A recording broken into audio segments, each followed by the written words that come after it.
This episode of That Podcast in Hutch touches on an issue that is deeply personal to me, and it's one that I care about a lot, and that is poverty. And as you listen to the conversation today, I hope you'll hear what we're trying to kind of talk about in the episode. I bring in Marla McKee and Anthony Frischenmeyer, both who work with Circles of Hope. And one of the key things, there's a lot in there in that episode, that I hope you'll take away. But a few of the key things I hope you'll get is that first is the compounding nature of the difficulties of being in poverty. You know, one of the things we talk about is the different issues that you struggle with when you're in deep poverty or in generational poverty. So you struggle with food, housing, transportation, medical care, child care, and all of those things. If one thing falls out of line or one thing falls off the edge and you can't maintain or manage that anymore, how that then triggers different but related problems elsewhere. And Anthony made a real good point about different types of trauma, about how poverty itself is trauma, and I believe that is absolutely true. But he also talked about system trauma and political trauma, and that we sometimes, and often, frankly, put in policies that further complicate the efforts of people to get themselves out of poverty. And this, to me, is a really powerful episode that we recorded here today. Part of it's to talk about the work that's being done at Circles, but at the core of everything, if you listen to the end, what you'll find is that this is a program where people come into it in poverty, often from generational poverty, and they make it through this program. They increase their income, they increase their stability, they move from poverty to the middle class, and then in a lot of cases end up serving as an ally to help people who are in poverty after they've gotten out of poverty. So it's this very well-organized, self-replicating system. And so I hope you'll listen to that podcast and take some of that away, because I think it's a really important conversation we need to have in our community.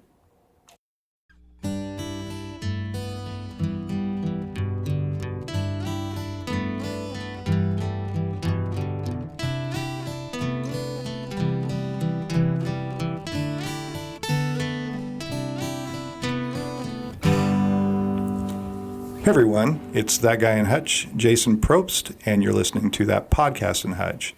Today I've brought in two special guests to talk about a really good program that runs here in Reno County called Circles of Hope.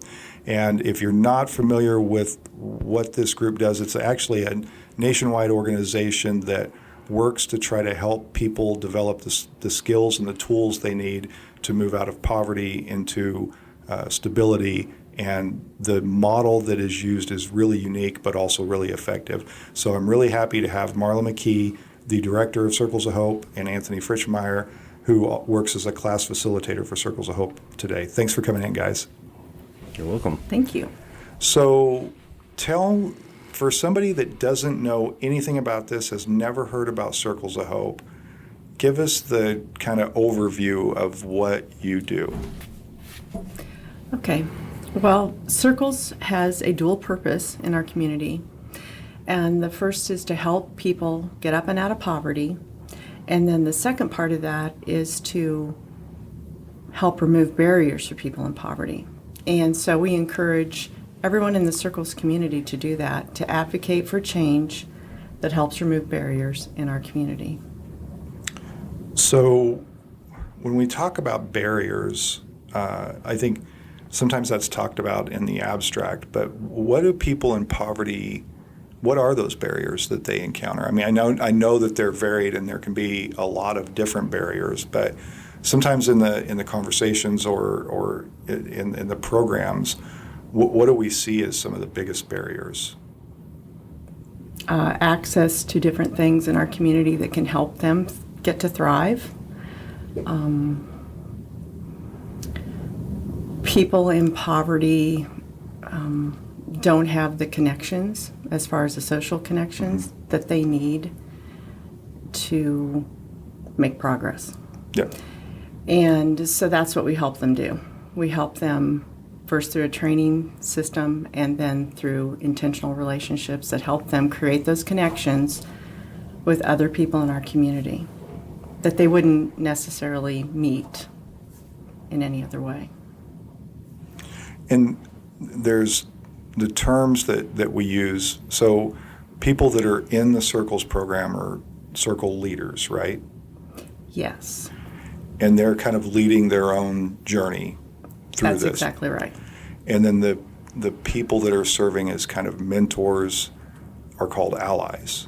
Yes. Right. And that's a relationship. This is one of the real fundamental things of Circles, right, is this building of relationships between people who have experience, either having come out of poverty and into a stable middle class, or people who have been in the middle class who can help people in poverty navigate. Because I want to get into this a little more. I remember when we were having some of the early conversations around Circles here in Hutchinson, one of the, I think, things that was kind of mind-blowing for people was this recognition that there are different rules in different social structures, and people in middle class or upper income sometimes look at people in poverty and say, why can't you just fill in the blank? But the essence is, why can't you just do like I do? And one of the reasons is they don't know, right? They don't have the context or the experience or the relationships to know how to navigate these rules of this system. Is that right? That's right. I mean, think about growing up in generational poverty and then trying to make that transition into a middle income situation. And that's why the circle leaders, who the majority of them have been in generational poverty, are matched with middle class or upper class individuals as allies, because then they share information back and forth, and it is a reciprocity that takes place there, where the circle leader learns from the allies that they're matched with through this intentional relationship, but the allies also learn from the circle leaders. So it's done that way purposefully, so that people can share that information to help others make progress. And it's increasing everyone's understanding along the way, right? Yes. Everybody has more understanding Yes. of the another group or another lived experience, right? So to get to that point too, though, Anthony, you run a series of classes, right? I do, yes, 12 weeks. Okay. So this is kind of along the way, this is maybe preparing circle leaders for some of that, what they're going to learn or what they're going to experience. Can you kind of run through a little bit of what happens in those classes and what kind of topics you cover? Absolutely. So at the very beginning, all circle leaders, they go through a 12-week kind of class. I don't like training, the word training. It's kind of boring to me, but I like to call it a discussion. We have 12 weeks of discussion, and some of the topics range from, in the beginning we're learning about circles. We're learning what it is. We talk a lot about confidentiality, and what is said in the class stays in the class. That's how we're building those intentional relationships. So after we're done learning about circles and a lot about how it's a tried and true program. It's been around for 30 some years. So it's been proven to work. We have the data to back that up. That alone, I think, helps build some of the confidence in the program. But then we go in and we start learning about ourselves. We do a lot of inward looking, what our strengths are, where our weaknesses are, what we see that we need to change about ourselves to get to that next level. Then we start looking at things around trauma, emotional, physical trauma. We learn that poverty is trauma in itself.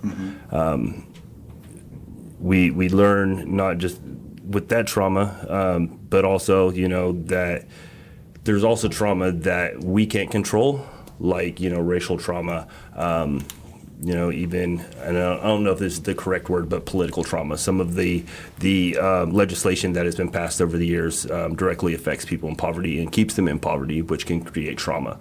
Then we start talking about, goal setting. We use the acronym SMART goals, and we learn about those, how to write those correctly, how to work through those steps, learn about budgeting and how the budget can help you get to what we call the future story, which is where you want to be in your life and be stable. And everything we do is preparing the circle leaders to get to the match circle, which will get them to their future story. You said a couple of things in there that I want to kind of make sure I touch back on. One thing you said is that poverty in itself is trauma. Yes. Can we talk about that a little bit? Yeah, and when in the class, I use a lot of my life experience teaching the class. So I'm a person who was raised generational poverty. Everybody in my family before me had lived in poverty. So when you're growing up in generational poverty, like for me, where the trauma part comes in is, there's times I would come home from school and we wouldn't have lights. Sometimes we wouldn't even have a place to live. I remember being in 6th grade, starting band, and trying to learn how to play the saxophone and having to do it on the roof of a motel because we had lost our house and we were now living in a motel. Mm-hmm. Needless to say, I did not continue band. When you're told to shut up a lot by the owner of the motel, you don't get that practice in. So I didn't continue with band. But that's trauma in itself. Coming home from school, having a house, then coming home from school and there's not a house, that's trauma. Mm-hmm. The trauma is more of the uncertainty of life. So that's kind of what we mean with the trauma of poverty. And doesn't it keep people in kind of a perpetual survival mode? Absolutely. Right? Like if you're, and it along the way, if you grow up and you're and you're a young child in a family that's experienced generational poverty, that story that you just told about the saxophone and not being able to practice, like that in itself has taken away an opportunity from you, right? Absolutely. Like nobody, and these aren't anything, this isn't anything that a 6th grader did to eliminate this opportunity. The circumstances of his or her life led to this case where you can't practice. You might have been a world-renowned jazz musician, but we'll never know that because of the situation you lived in as a child. Absolutely. I talk a lot about how, especially in generational poverty, there's so much learned and unlearned behaviors. Learned behaviors, I can navigate the social service system. I know if I need food or to get benefits, I know exactly where to go and how to navigate that system. That's a learned behavior that I learned from my parents, that they learned from their parents. But unlearned is like budgeting. Mm-hmm. I was 36 years old before I even knew how to create a budget and how to stick to a budget because nobody in my family did that. And these are all skills that, people who aren't living in poverty, they see their parents doing budgets or, having bank accounts and navigating those systems. I didn't see that. Yeah. So which again is to me is another form of trauma. Yeah. It's set me back a whole lot. Yeah, because if you don't have that skill growing up or nobody's taught that to you, then you enter adulthood not fully prepared to navigate it, right? Yeah. And so coming back to you, Marla, on this, that this is one of the goals, right? To take what Anthony's talking about with this unlearned behavior, these skills that I need to function and not continue to fall behind and lose opportunities and get blocked by these barriers. Part of what we're trying to do in circles is blend these two together so that there's some opportunity to learn these skills that we probably haven't been exposed to. Yes, that's right. One thing that I do want to talk a little bit more about is that ally role at circles. And, Anthony touched on this, without that match circle, people coming to Circles of Hope will learn some of these basic tools that he's talking about, but they really won't have the time in 12 weeks to create change. And so that's why we bring the allies in to form that relationship. And while the circle leaders are training, the allies are also training. So we provide several different kinds of training for them. Anthony is trained as a Bridges Out of Poverty trainer. We helped him with that after he started at Circles. Sent him to that training, so he's able to provide that to the allies so that they have an understanding of the people that they will be matching with when that happens. There's also an online training program for the allies. That's something that's provided by Circles USA, and they're able to work through the different sections that talk about things that they are going to be facing in the ally role that they may not be familiar with. And so, it's a complete culture shift for someone to come to Circles and say, hey, I'm going to, get above 200% of the poverty level. Yeah, I am, but it's going to take a lot of time and commitment and dedication. And that's what sets Circles apart from other organizations in our community, is we are there willing to invest our time, our energy into people that we may not know. Yeah. And help them make progress, help them create that change. And the relationships that are formed with leaders and allies is generally a pretty deep and long-lasting relationship, right? It's not a superficial, hey, every now and then we're going to go to the same building. It's Right. It's kind of like a lifeline of sorts, right? Very much so. And I started out as the ally recruiter at Circles, so I was familiar with that part of the system.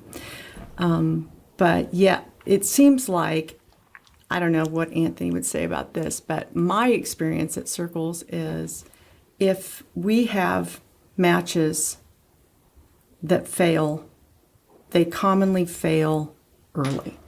Yeah.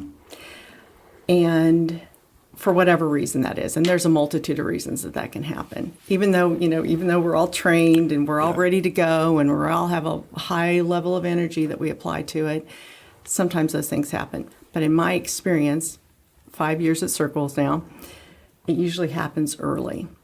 And sometimes it is related to the commitment piece of things. Yeah, because we're asking them to. Circles is a huge commitment.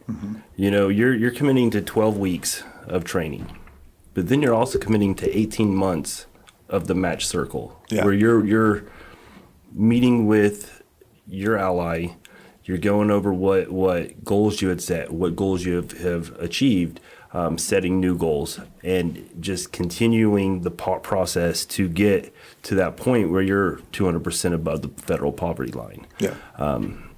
And I would totally agree. It's if they fail, it's usually pretty quick into it. Like me, I went through Circles, and I still stay in contact. That was 5 years ago, and I still stay in contact with my allies. So in a way, and if we use different language around it, it'd be kind of like that's like a sponsor, right? Like somebody that's kind of saying like, I'm like here to help you navigate this maybe strange and unusual world where I'm going to be, because that's the other thing, right? It's like there's a goal of getting over 200% of poverty, and then there's a next level of maintaining that, right?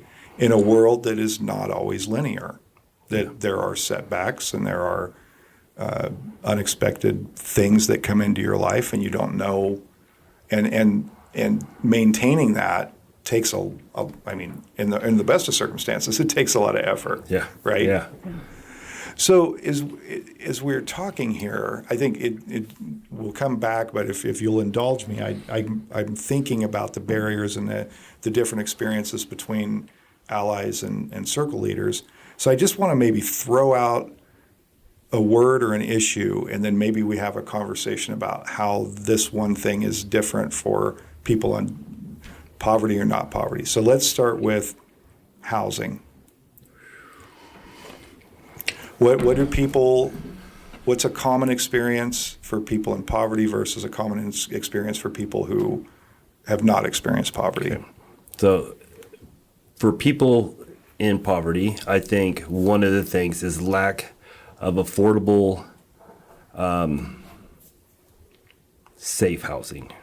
Because you can have a house, but it doesn't make it a safe house. Whereas, if you're a person not in poverty, you maybe have never experienced living in an unsafe house. Ceilings crumbling, broken windows, no gas, no heat, stuff like that. That's a huge barrier, because if you're not comfortably safe in a house, how are you going to make progress to better yourself and get yourself out of poverty? Mm-hmm. So, I mean, that's my take on it. One of the things I hear is because housing is expensive, relative to what people in working families in poverty earn, they're commonly in very small spaces for what what they can afford. And oh yeah, it may or may not be safe. Yeah. But it may be all they can afford. Yeah. And it may be a lot of kids in one bedroom. Yep. It could a lot be of noise. I know of a circulator family that is a family of 5 that lives in a 1-bedroom rental. And so, just think about how challenging that would be, not just for the parents, but for the children. Mm-hmm. Yeah. You're in a very small space trying to get up every day and go to school and be rested. And just basic human needs that are going to the wayside because of your living So situation. if we go back to Maslow's hierarchy of needs, like something at the bottom of that pyramid is security, safety and security, which housing and food and things like that are another big part of that.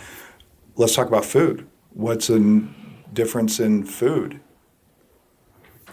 Say healthy food, right up front. If you're a person in poverty, typically, you don't eat the healthiest.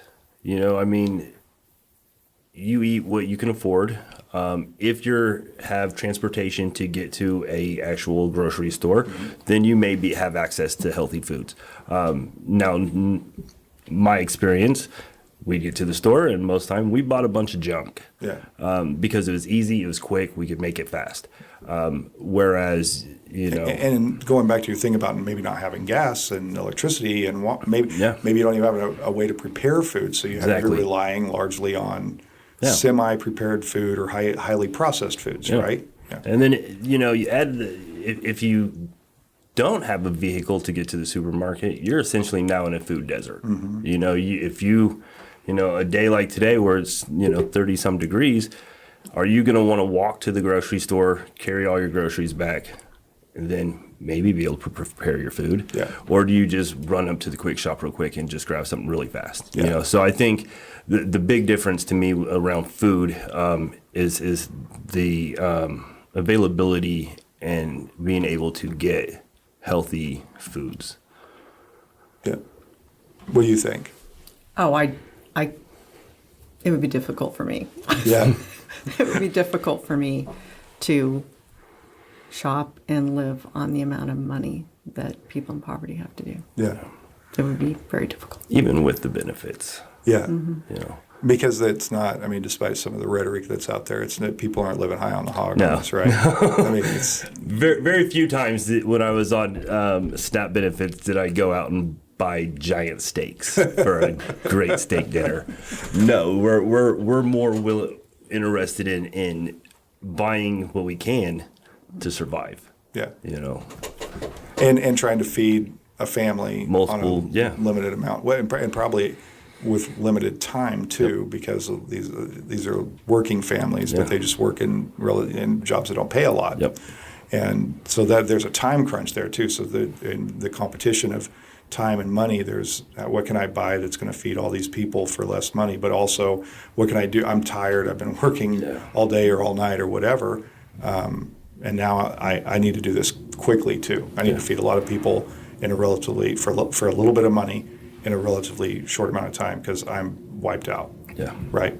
Which then, I mean, just one of the things that gets me about this, you can start seeing all these connections, right? Because if I'm a single mom and I got 3 kids or whatever at home, and I'm doing all this and I'm working and I'm trying to feed them, but then I've got to get them ready for school and try to help them with homework. And if there's nobody there helping out with that, that's another thing that pulls opportunities away, right? You had mentioned in there transportation. Yeah. Let's talk about that a little bit. Okay.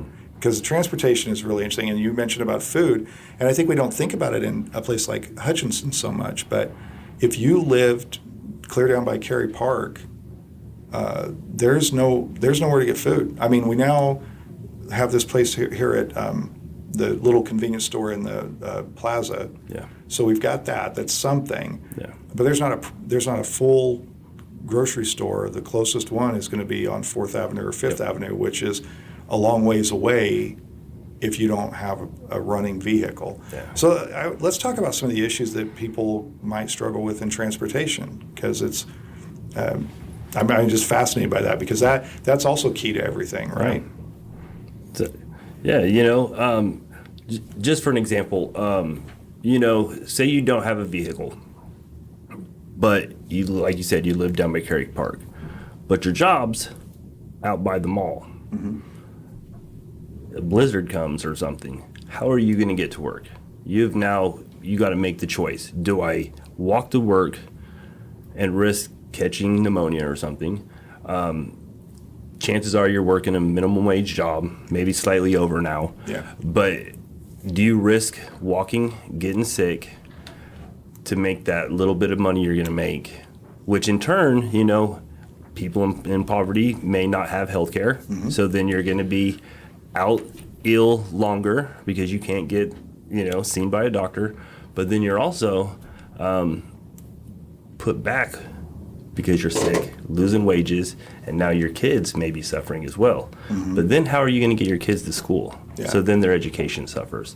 So to me, every one of these little things directly affects how people either get out of or stay in poverty. Mm-hmm. Transportation's a huge one. Yeah.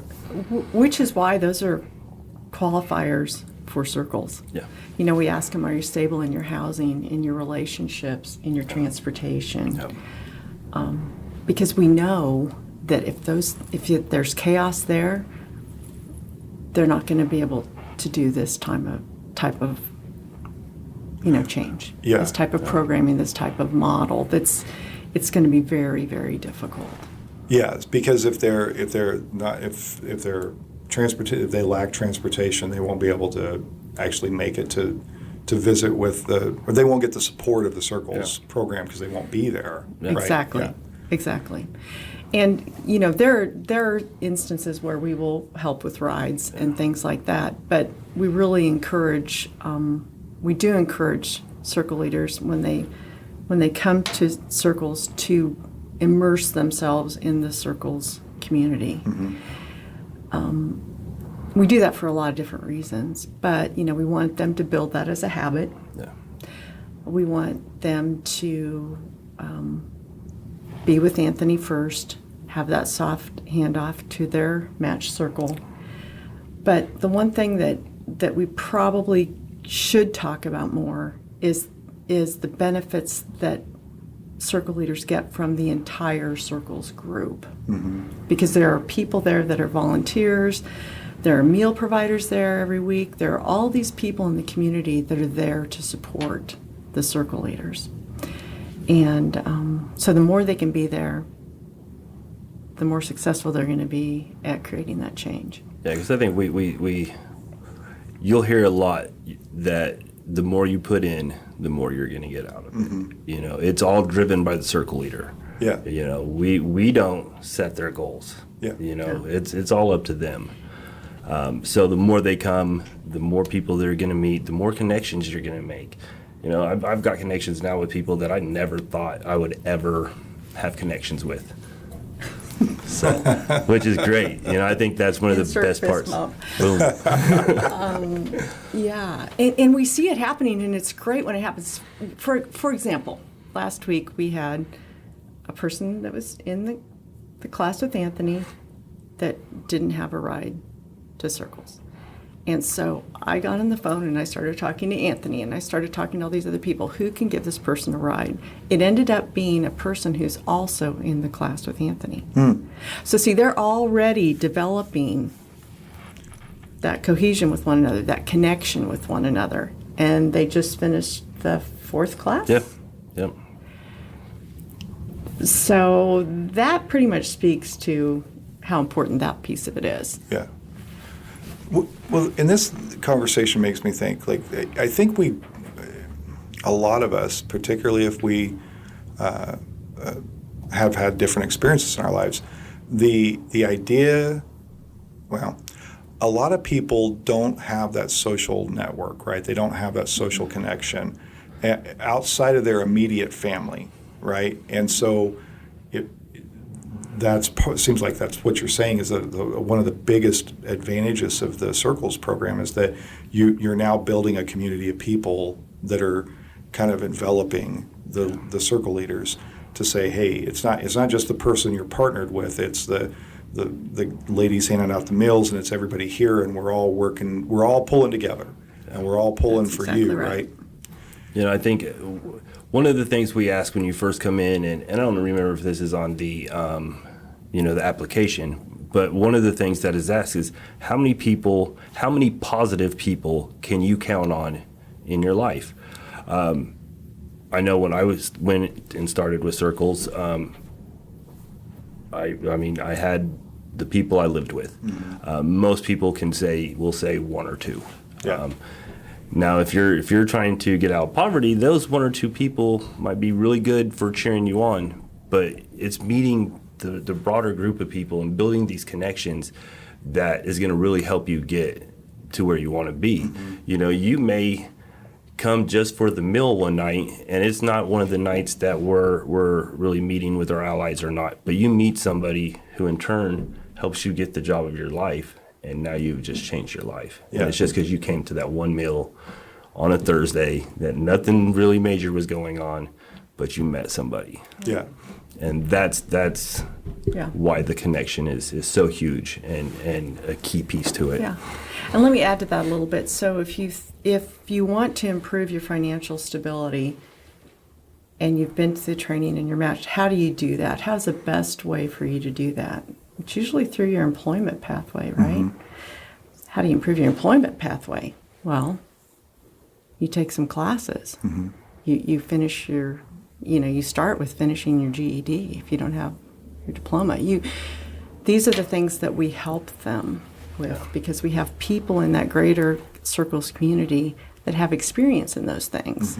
And that's because people in leadership at Circles have reached out to not just allies, but other people in the community that do that kind of work.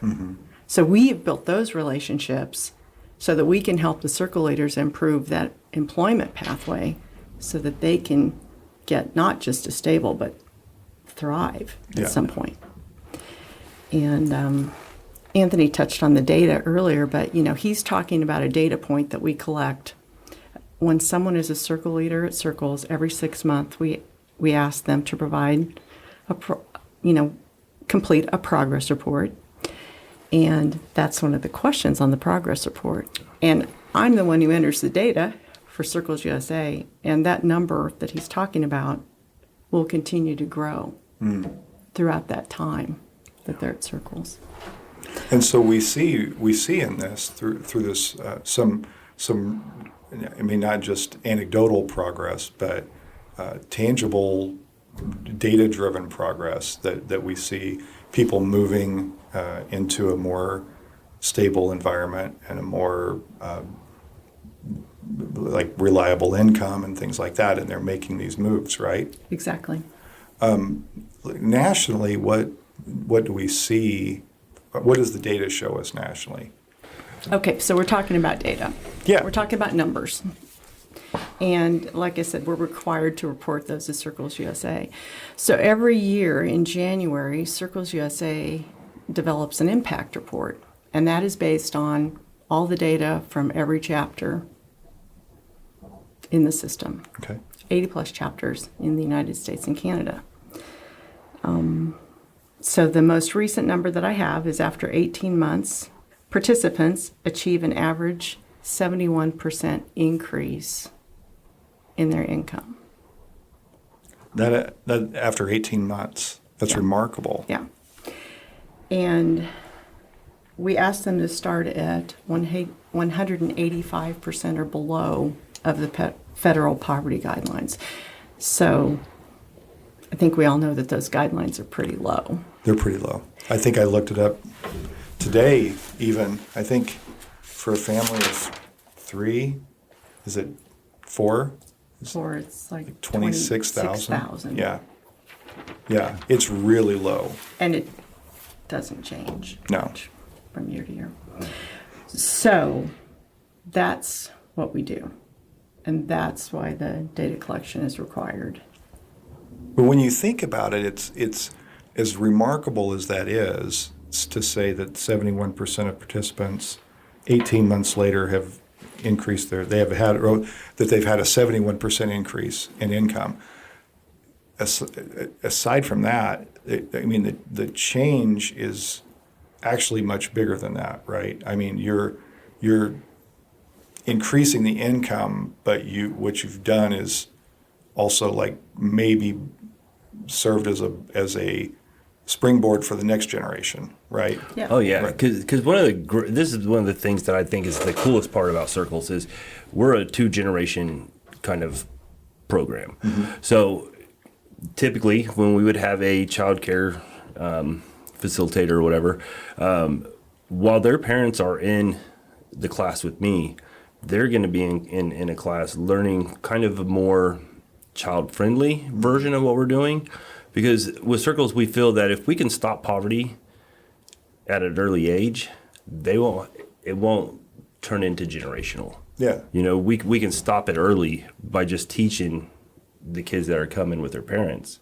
And to me, that's one of the coolest things about Circles, is it's not just for the adults. Yeah. We're trying to stop it at an early age. And it's a little more proactive than reactive, Yeah. right? You're not saying, this is there's a family in poverty. We're now going to try to address that. It's saying there's a family in poverty. We're now going to try to help this family walk on a journey to a more income, but like you said, looking multi-generational and saying, along the way, we're going to give these kids the tools that poverty isn't the norm, and then we're going to help their parents put that into action, Yeah. right? So that they get to experience that it simultaneously along 2 generations. Yep. Yeah. Exactly. So there was one other barrier that I know, and there's a couple other points I want to make on that or ask about on that. Healthcare came up. What's the experience? What would be the typical experience for a circle leader as it relates to healthcare? So there can be different parts, the one I we see a lot of, because sadly right now, if you're a person working, but you make too much money, you don't qualify for like state insurance. Mm-hmm. But you're still not making enough to afford insurance on your own. Yeah. So therefore, you're still going out without insurance. You may be working 1-2 jobs to be able to support your family. Yeah. Or you're just that single person who, like I said, is making too much and don't qualify. Mm-hmm. A lot of people that come in starting out, they're using the state insurance, or they don't have any. Yeah. So poverty is what does Sarah say? Poverty is expensive. Poverty is expensive. Yes, and it costs a lot to be poor. It does. It costs a lot. And it's not always monetary, because if you're in poverty, you're going to have poorer health. Mm-hmm. You're going to have a life expectancy that is lower than somebody who's not. And a lot of that is due directly to not being able to afford proper health care. Yeah. Yeah, and even people who may work in a job and it offers health insurance, for a lot of people that's not affordable. Yeah. Right? They'll just skip out on the employer Yeah, sponsored absolutely. health care, or they'll sign up for it in case something catastrophic happens. But if you're looking at a $2,000 or $3,000 deductible, you're saying let's just rub some dirt on it because we don't have that kind of money, Absolutely. right? And the last thing I need is to be hassled by the hospital or the clinic or whatever for a medical bill, right? And Or not, oh, go ahead. excuse me, or not be seen because you have a medical bill. Yes. Because you have medical debt. Yeah. So that, And then some counties in Kansas get thrown in jail for that. I didn't know that. There was a big story in southeast Kansas about that where they basically would bring you before a judge if you had medical debt, and then if you couldn't pay it, you go to jail and your bond would be something akin to what you owed. I'll tell you right now, I would have spent a lot of time in jail. Yeah. Because, with me, I couldn't afford health insurance. So, if I got hurt, I had to be really hurt to be seen. Yeah. And, as somebody who's broken bones, a lot of, like I'd break an arm, I'd get a huge debt for that. I couldn't pay it. Yeah. So. And it's probably at the emergency room too. Yeah, right? absolutely. Yeah, I didn't have a primary doctor until about 5 years ago. Yeah. My primary doctor was whoever was on call at the emergency room. At the most expensive place to get care, which is one of the most ridiculous things about it. But that would be another episode with another group of people. or yes. So the other thing in this that I thought kind of looking at all these connecting points is that you had talked about I think you called it political trauma, basically the things that are put in place.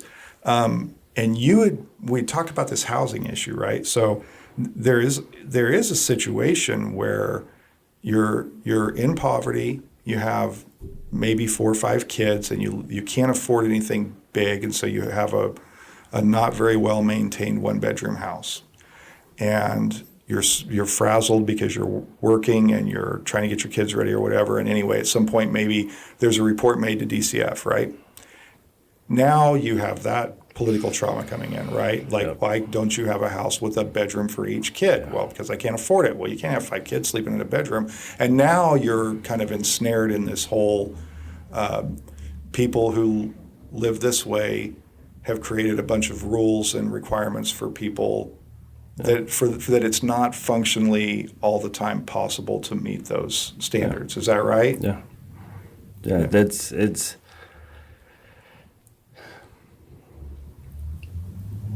that happens a lot. And the sad reality of it is then it's not just one barrier that comes up with that, because you've got the state in your house a lot. You're trying to navigate that part of the system, but they're going to want you to get better housing with more rooms. How are you going to do that? Yeah. You can, work 2 jobs, but then they're probably going to get onto you because you don't have daycare, or who's taking care of your children. Now it's a neglect case. Yeah, there's exactly. nobody taking care of the kids. And right? and then you're running the risk of losing your kids. So it's those type of traumas, to me, ends up just compounding. Yeah. And it compounds, and then it's almost impossible to get out. It does happen, but yeah, we can get into that. That's I can tell that's a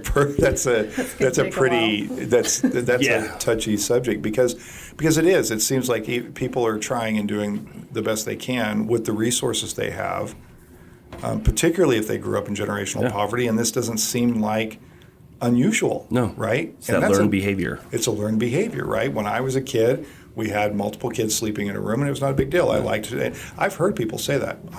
I shared a room with my 4 sisters or my 3 brothers, and I loved it, and it was fun. We would all hang out at night or whatever. So it doesn't seem foreign. Yeah.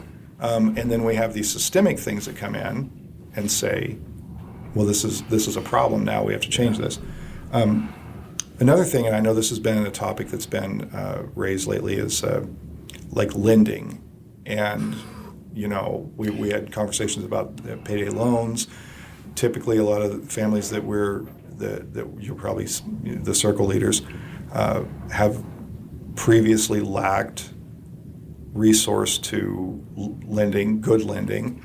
A lot of people that I know would avoid checking accounts because they were worried of overdraft fees, and that's legitimate because there was a time where people were go $20 over and end up owing $150 in overdraft fees. So that's another system that punishes people for not having enough money, right? Oh, yeah.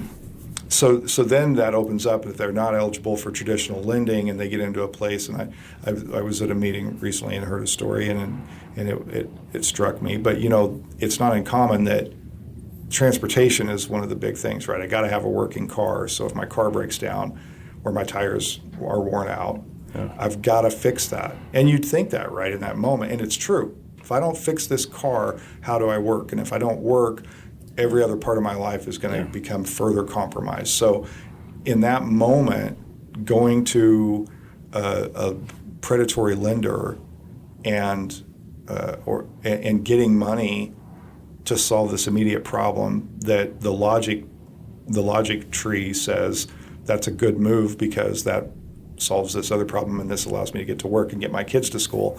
But once that starts, that's a hard thing to get out of, isn't it? Well, that's that revolving door. Yeah. Well, the system is predatory and it's inherently flawed as far as the time that the terms of the loans, the payback piece of it, the interest that's charged, and that's why that goes back to Circle's second purpose, which is to help create change in the community and advocate for change on things exactly like that. And that's why we hosted that payday lending reform meeting. And because so many people at Circles have experience with that type of situation. Yeah. There's a reason that payday loan companies are usually in poorer neighborhoods. And it's because those are the people that they're preying on. Those are the people who they're going to continue making money on, because that person who took that $200 loan out, when they get paid, they may not have had enough money in their check to buy food, pay their rent, to go and pay this loan off. So what they're going to do is they're going to go refinance that loan, usually get more money so they can continue and make their month's rent or whatever. But now they now owe more, and it's constantly getting interest. So it is like, once you get to a point, it's almost impossible to get out. We had that circle leader who talked, and it took her years to get out of it. To unbury. Yeah. And, because if you can't get one at this one, that one down the street, they're going to give you that same loan. Yeah. And they don't really care that you have this one. Yeah. And then garnishments and whatever else that comes along with it. And it seems, and I think this is, kind of tying to the ally and the leader scenario. If you're in that moment and you're trying to solve a problem, and that's what you're trying to do, then what you just described of going around and getting the loans, that makes sense, right? Because you're trying to solve an immediate problem. And then someone with the experience that an ally would have might be able to explain that this is a long-term disaster for you, and maybe we can look at some other ways to find to solve this problem. Right? And let us help use a connection that we may have in the community. Exactly. That can help you out with this. Yeah.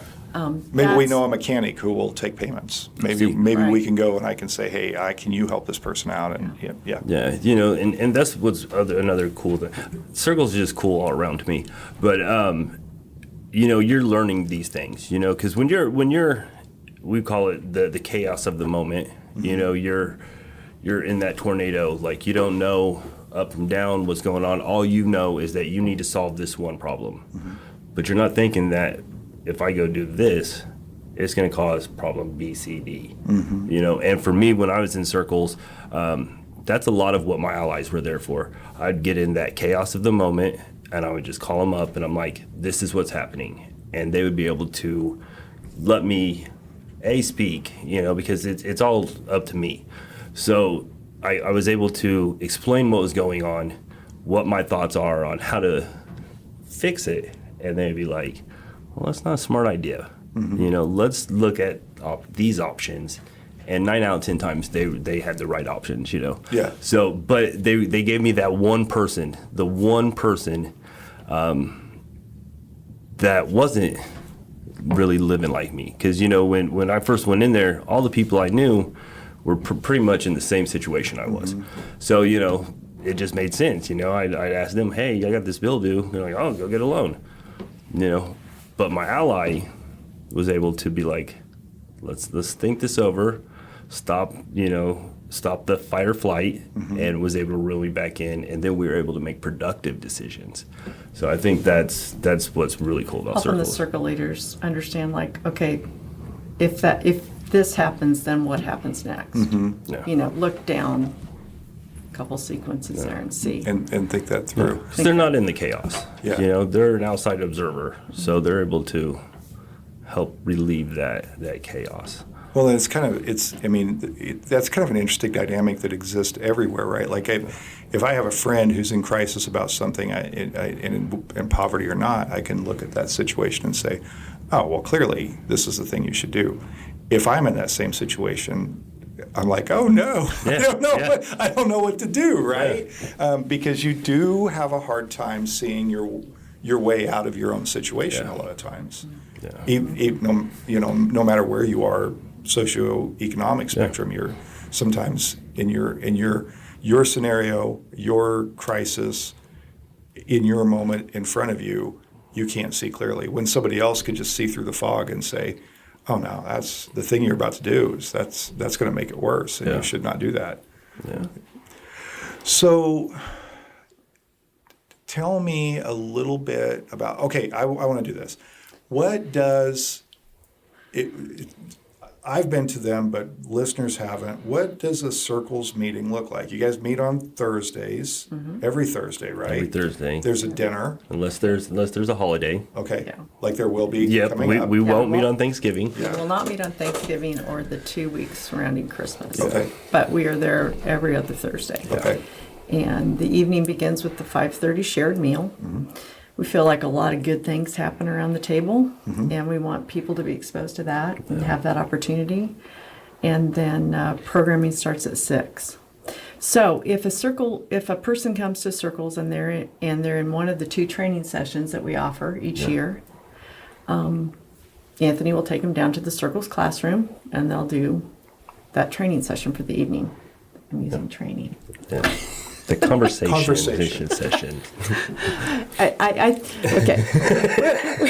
don't know if we need to stop this, but I have a different view of that because I feel like the information he provides is a lot more important than just like you and me having a conversation. It just there's a lot of information there that is very helpful for people. So that's There is, and really, here's one is our reason. disagreement. Here's one reason I say discussion.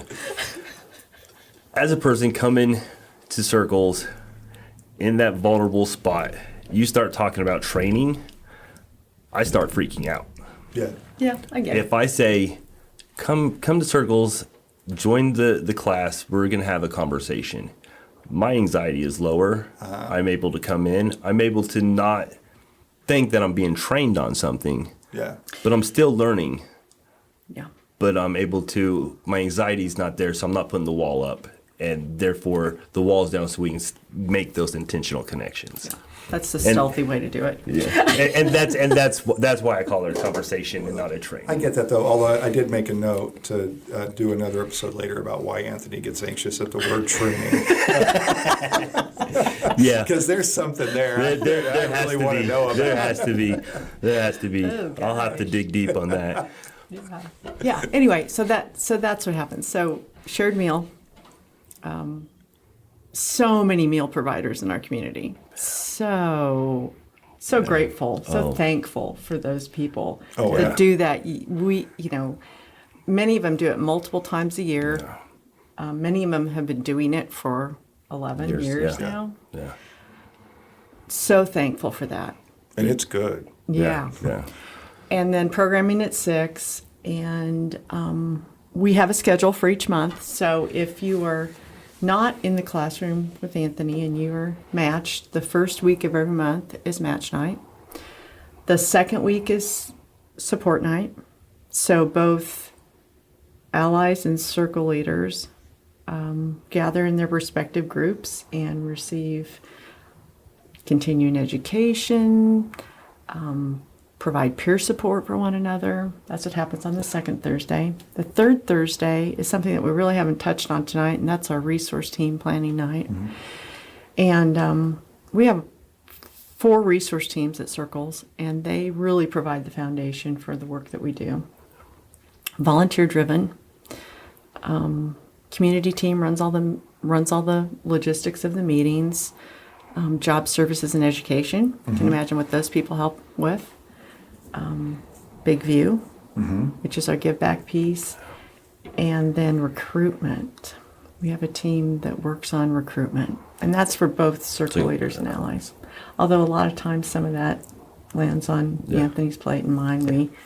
We still want to involve other people in that process. Yeah.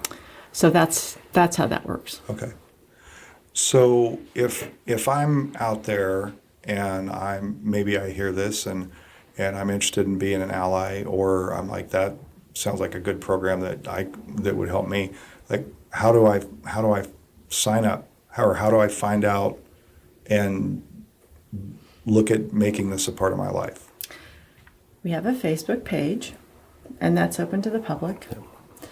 And Anthony's contact information is there, and my contact information is there, and that's how a lot of people find us. Okay. I have a lot of connections with faith groups in the community, and a lot of our allies come through those. Yeah. What else? Yeah, I think circle leaders recruit circle leaders commonly. To me, that's the best way for circle leaders to get new circle leaders, is for the circle leaders who's already worked the program to say this worked for me. Yeah, exactly. Yeah.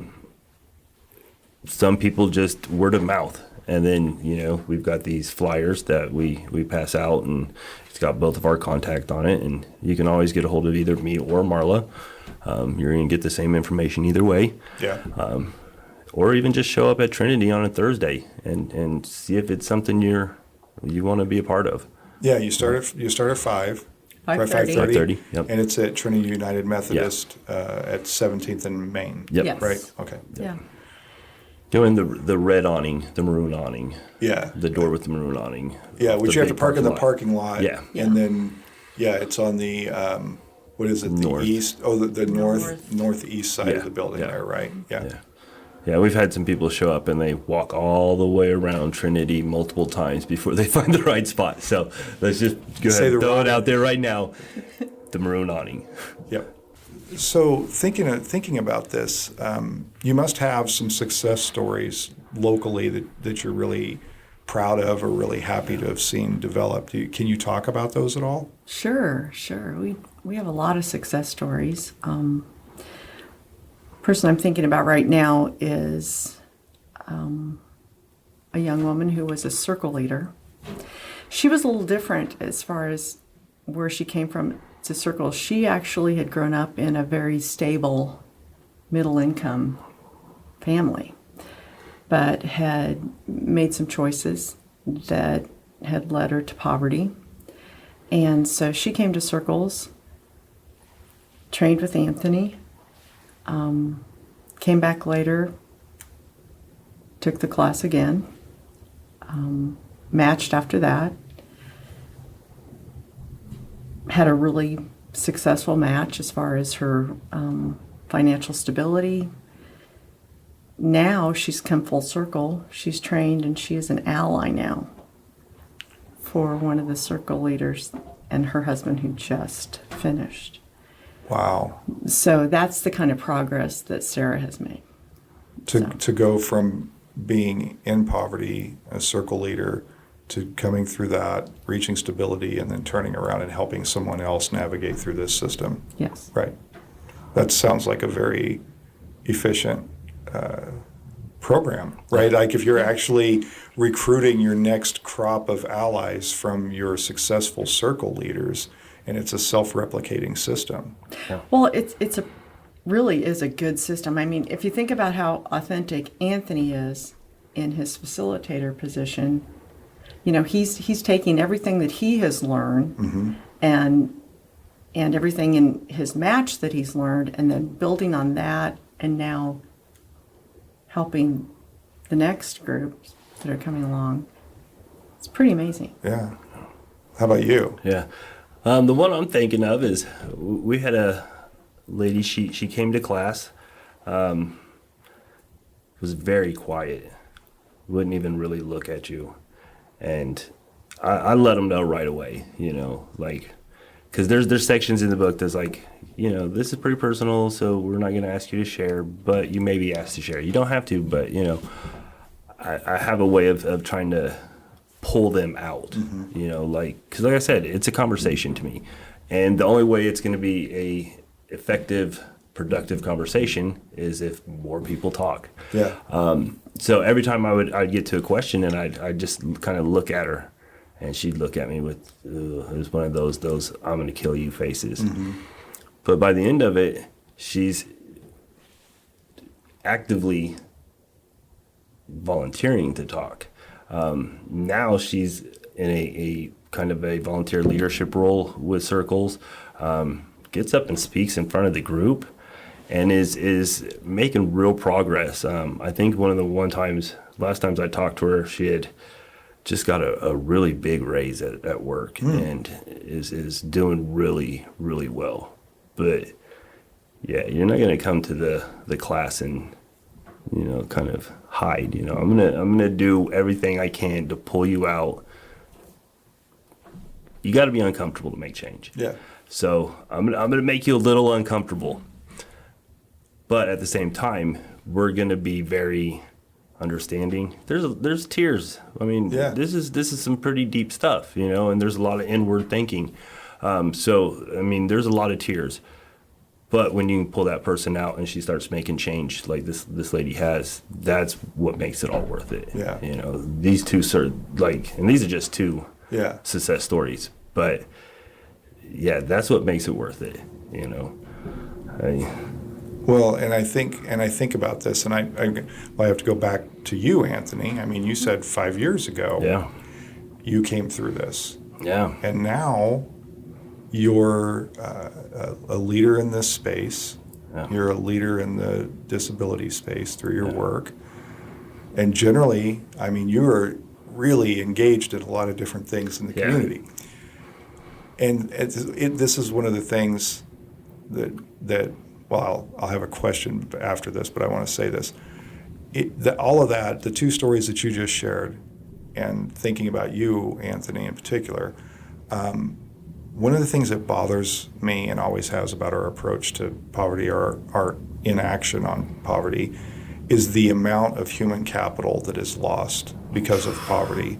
Right there, and I'll go back to your story about the saxophone, but it could be a kid who wants to study biology, and probably maybe in this kid's brain is a solution to one of these big perplexing health problems that we've been faced with. And we have this kid who's in a home that doesn't have electricity or running water or not enough food, and we lose that capital, we lose that capacity, and we lose the innovation and solutions that reside in that reside in that mind and might have been realized had we been able to help that family along. Yeah, absolutely. So then that leads me to my question, and I'll let you answer this and then maybe wrap it up with this. But if I'm out there in the world and I think, well, that all sounds nice, but I mean, why should a person who thinks they're unaffected by poverty, whose life is comfortable and they don't have anything to worry about really, why do I care? It's a very good question. And really just right off the top of my head, I instantly just think at any given time, in any moment, you can become a person in poverty. COVID proved that to us. You know, so many middle-class people who have never experienced poverty, have never had to navigate that system. COVID hit, they lost their jobs. They are now in that same situation. So to me, the more we learn about poverty, the more we learn about people in poverty and understand that it's not just as simple as pull yourself up by the bootstraps. You know, we've been taught that our whole lives.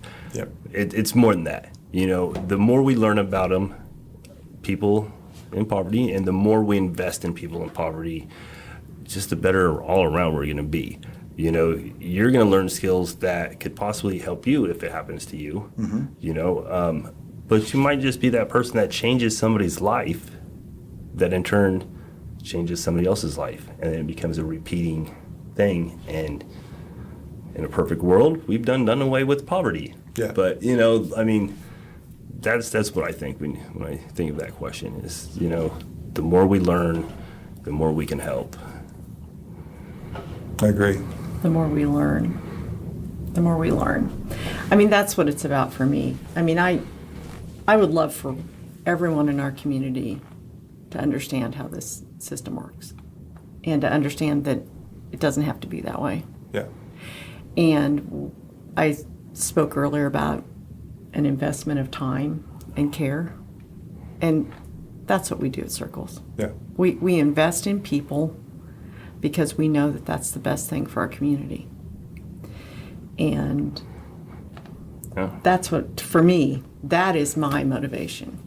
And we're going to change one family at a time, but that's one family. We may change that family that has that innovation that changes healthcare. Yeah. Or helps another family. Yeah, Right. exactly. Yeah. Or helps an entire community of people. We just don't know, right? But I like what you said about investing in people. We invest in a lot of things in this country and in this state, and I think we're very seldom off the mark if we invest in people, no matter where they are at any given moment in their life, right? And I think that's what brings allies to Circles. There are a lot of very active community volunteers in Hutchinson, but the people who want to be an ally at Circles are the people who want to have a deeper, more meaningful impact on our community. Because it is. Yeah. It's deep. And it's not always pretty. Yeah. No. But And it's never a straight line. it's Never a it's straight never line. linear. It's Yeah. It's up and down and up and down. But And that's how life is. it's how life is. You And know, you hope so- the trend line is moving the right Yeah, way, or you yeah. try to make it run that way. But I also think that it's one thing that we also do is we give people permission to make mistakes and to learn from those mistakes. You know, because you may be doing really well and hit a snag and you fall back, and we're not going to judge you on that. We're going to help you set the next goal to help you keep going. And I think that's very important. That especially when you're investing in people, is to give them permission to fail. You know, as long as they're learning, they're not really failing. Yeah. You know, we're it's part of the learning process. One of my words or phrases that I've been saying to myself all week for completely different reasons, but I'll say, well, this is a very good lesson for me to learn. I've learned a lot. But you know, as you were saying that, I thought one of my favorite lines from one of my favorite authors, John Steinbeck, I can't remember which book, but it's the line that says, now that you don't have to be perfect, you can be good. Yeah. Right? It's like once you give up the idea that you have to be perfect, you can then just be good. And that includes mistakes, and that includes learning from mistakes. Yeah. So, Well, and one of our mottos at Circles is progress, not perfection. yeah. And we don't expect perfection, No. but we do Progress. expect people to make progress over time Yeah. because it takes time. Yeah. Well, I appreciate the work you two do in this community, and I appreciate everything you do and everything Circles done. I've always loved Circles. I think it's such a great program. It's so effective, and such a great way to bring two maybe otherwise disconnected groups of people together to share a common experience, which I think is just core to everything, to have that understanding, and so that both parties walk away saying, I now know things about another part of the world that I didn't know. And I just think it's incredible. So thanks for all of that, and thanks for visiting with me today and visiting with listeners about everything you're doing out there. Well, thank you for the opportunity. Yeah. We love to talk about circles. Oh yeah, and we could probably do it longer, but Oh, we sure could. We could really get into it. But thank you. This is my first time on a podcast, and Oh, I love it. me too. Yeah, I thought you had already done this. And the great part about it is when I got to work today, I was telling my boss Erica that I was going to be on here, and she's like, "You better not talk about Beyond Barriers." That's when I go on there. I'm talking about it. I'm like, I won't even say it, but I'll name drop you at least once. You got me in trouble too. I realized that message and said, "So Anthony's going to be on your podcast today." Huh? Yeah. Well, I had to let her know where I was going to be from 3 o'clock on. You So could have blamed it on me. yeah. We But could just let it grow down. yeah, which was funnier because then I was like, what exactly is a podcast? Because I personally I don't listen to radio. I don't listen to podcasts. So after they explained it, I was like, oh, then not too worried about it. Yeah. So it's just a conversation. It's just a conversation. That's what I tell everybody. I like conversations. Everybody comes in there a little bit nervous. They don't. I'm like, don't worry. It's just good. It's just a conversation. Yeah. Kind of like you have. Yeah. It's just a conversation, right? I tell people when they go to job interviews a lot, like, because interviews can be stressful. I'm like, don't think of it as an interview. You're just going to have a conversation with somebody. And for some reason, everybody I know, if I say it's a conversation, you can just see the fear and the stress kind of leave them. So I like conversations. Conversations are a lot better than interviews, inquisitions, interrogations, or job interviews. Yep. But yeah, thank you. And training. And training. Conversational training. Conversational That's what training. we'll go with. A conversational training. That's so funny. Well, thank you guys. Yeah, I appreciate absolutely. it. Thank you. I'd like to thank a few of the people who've helped make that podcast in Hutch possible. My son Mitchell Probst wrote and recorded the music for the show. Jenny Brigette put together some great graphics and promotional art. And Chris Acker helps overcome my mistakes to produce a great sounding product every episode. That podcast in Hutch is made possible through a collaboration between the Hutchison Arts and Culture Collective and Salt City Sound. They're working to bring resources and infrastructure to support art, music, and storytelling in our community. If you have an idea for your own podcast, reach out to them at podcasts@saltcitysound.net. If you enjoy that podcast in Hutch, be sure to subscribe and share it with all your friends. You can also help support this production by subscribing to thatguyinhutch.substack.com or by emailing me at thatguyinhutch@gmail.com to learn about sponsorship opportunities. Thanks for listening, and I hope you'll join us again next week.